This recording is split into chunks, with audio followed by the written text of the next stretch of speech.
Budget पर इस meet के अवसर पर हमारे बीच में भारतीय जनता पार्टी के राष्ट्रीय प्रवक्ता माननीय गोपाल कृष्ण अग्रवाल जी हैं और दिल्ली विश्वविद्यालय दूटा के अध्यक्ष डॉक्टर ए के भागी जी हैं।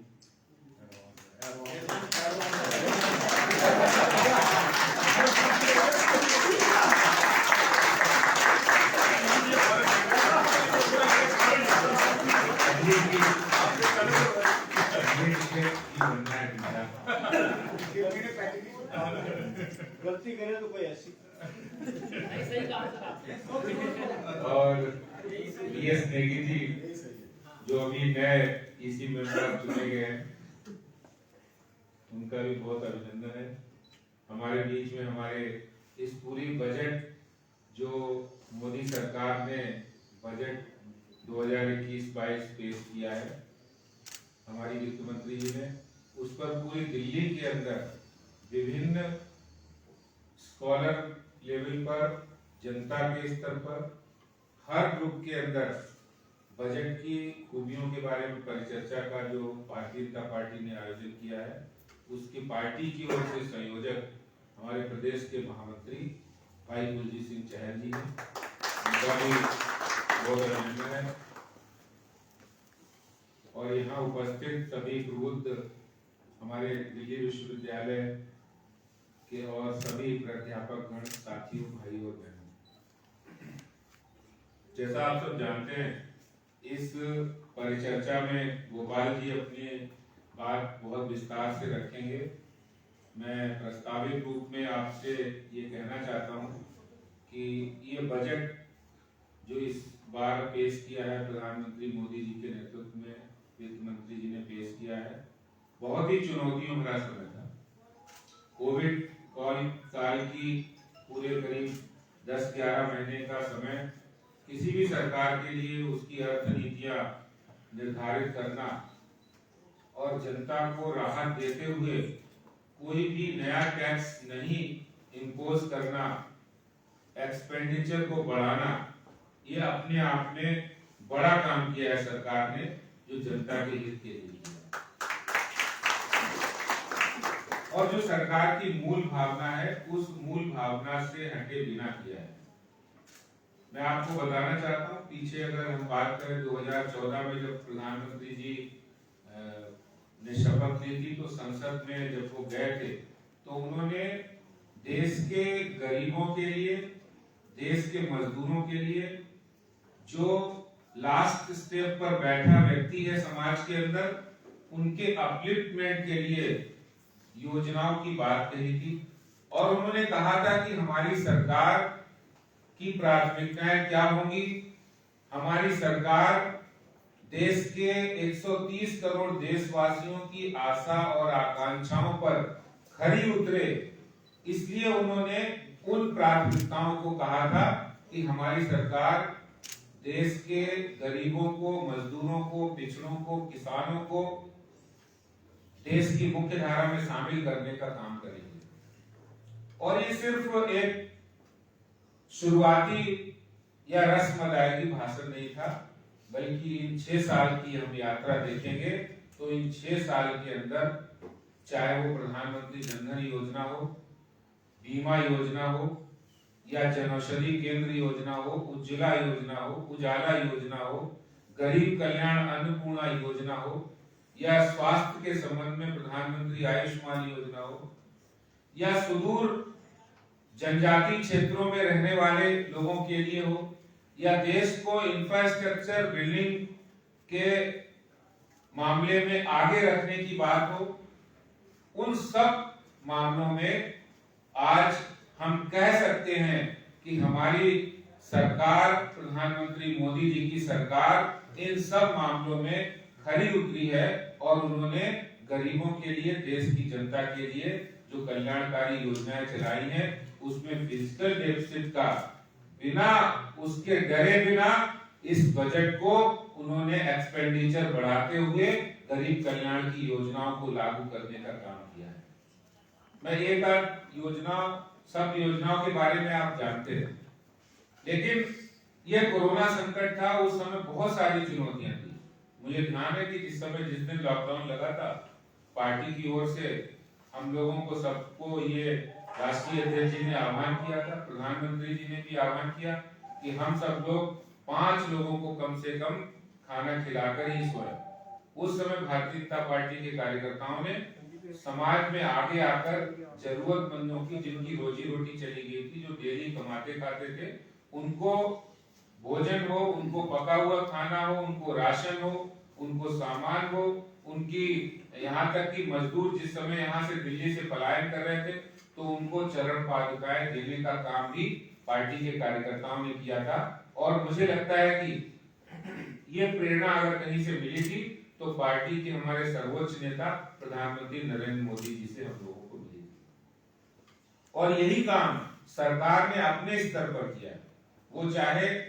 दिल्ली के अंदर 20 लाख बहनों के जिनके जनधन अकाउंट थे उनको सिलेंडर फ्री में देने का काम हो, या फिर उनके अकाउंट में 500 रुपए प्रति माह के हिसाब से 3 महीने उनके अकाउंट में डालने की बात है, या पूरी दिल्ली के लगभग 72 लाख लोगों को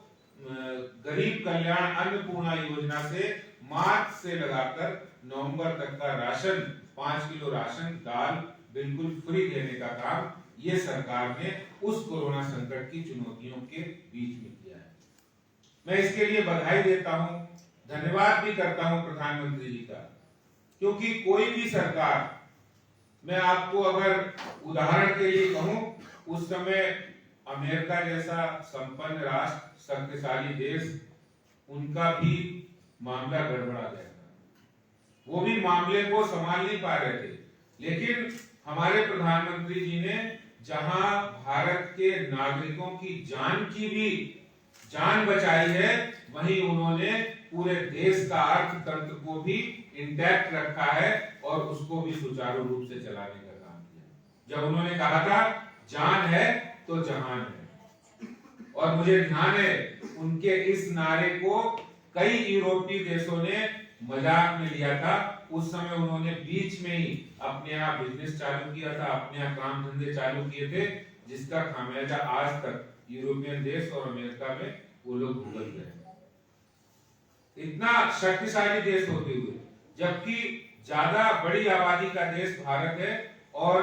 कम इंफ्रास्ट्रक्चर होते हुए भी हमारे देश के जितने नागरिक थे, उन्होंने सरकार के कदमों के साथ कदम मिलाते हुए आज हम कह सकते हैं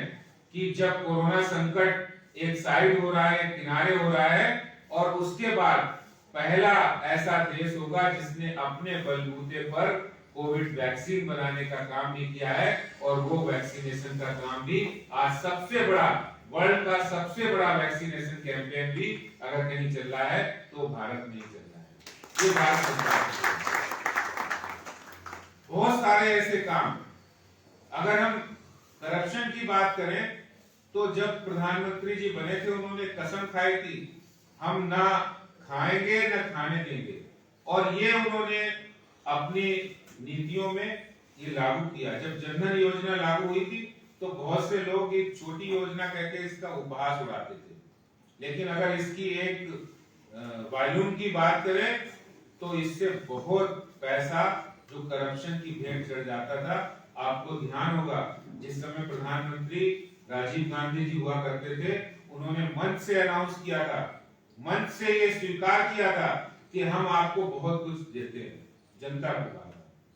हम यहाँ से आपको 100 रुपया भेजते हैं, लेकिन आप तक आते आते वो 15 रुपया रह जाता है। 85% रुपया वो करप्शन की भेंट, मिडिलमैन की, बिचौलियों की, ऑफिसर्स की, कहीं लूपहोल इतने थे कि कहीं भी जाकर मिडिलमैन या बिचौलिए दलालों की भेंट चढ़ जाता था और वो पैसा देश के विकास में नहीं लगता था, ब्लैक मनी हो जाता था। लेकिन आज हम ये कह सकते हैं कि जब पीएम जनधन योजना, चाहे वो डायरेक्ट बेनिफिट किसान सम्मान निधि का, जब प्रधानमंत्री जी एक क्लिक करते हैं तो 9 करोड़ किसानों को 18,000 करोड़ रुपया पहुंच जाता है। जब प्रधानमंत्री जी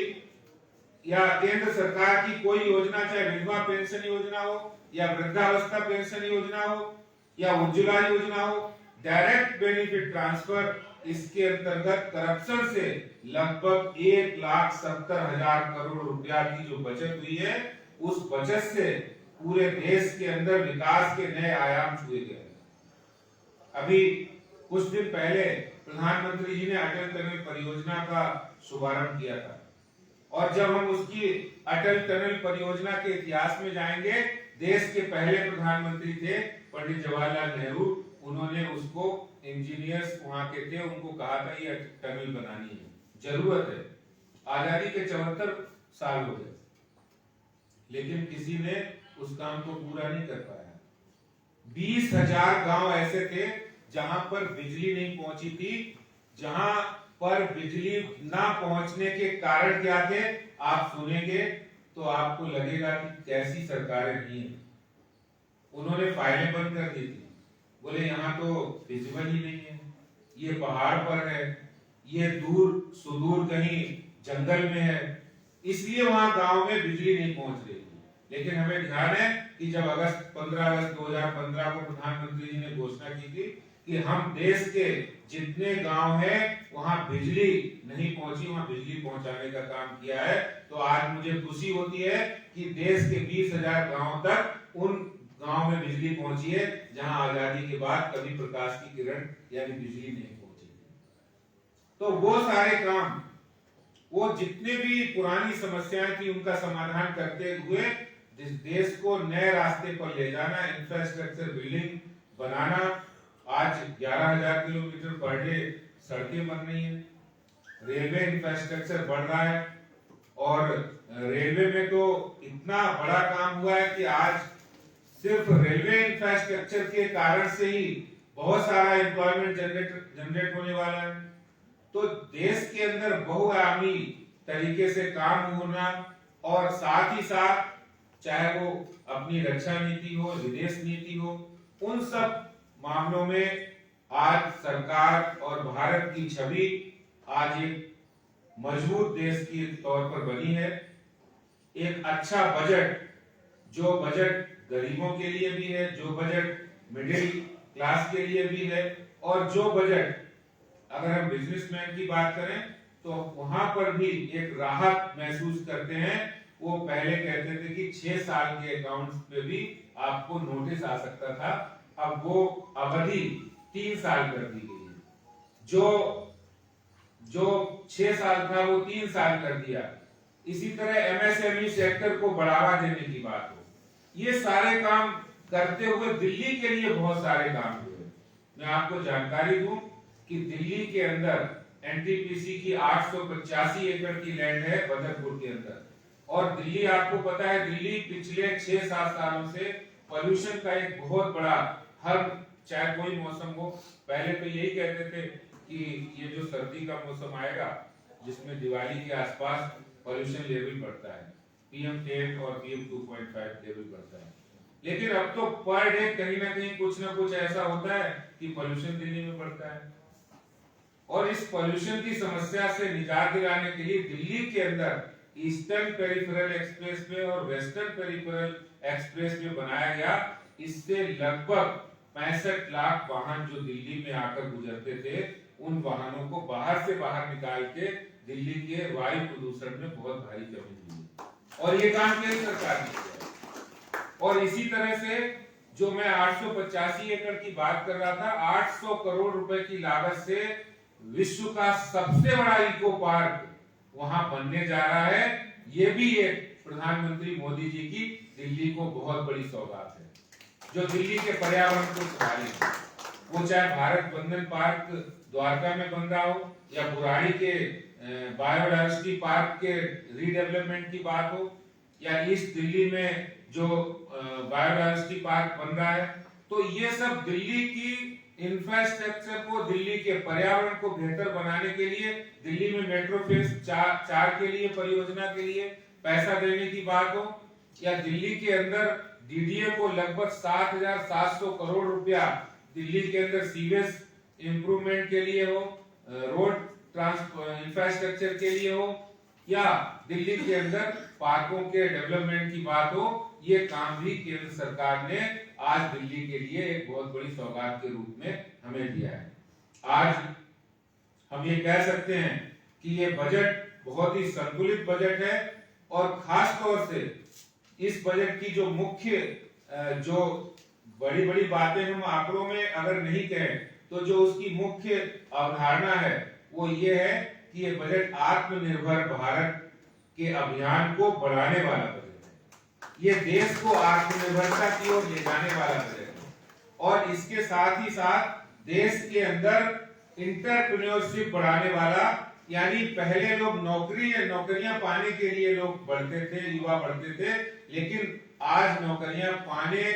वाले नहीं बल्कि नौकरियां देने वाले युवा बढ़े, इस ओर ये जाने वाला बजट है। मैं ये कहूंगा कि ये भारत सरकार ने बजट पेश किया, भारत के भविष्य के निर्माण का बजट है। और अगर हम बजट की बात करते थे पहले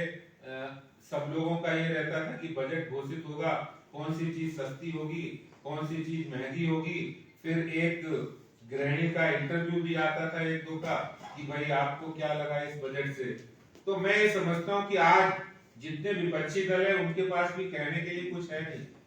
क्योंकि बजट ही ऐसा है। ये बजट भारत के विकास तरक्की का बजट है। इसमें वो सारी बातें समाहित हैं जो भारत के विकास और आगे विजनरी डॉक्यूमेंट भी हम कह सकते हैं प्रधानमंत्री जी का और वित्त मंत्री जी का।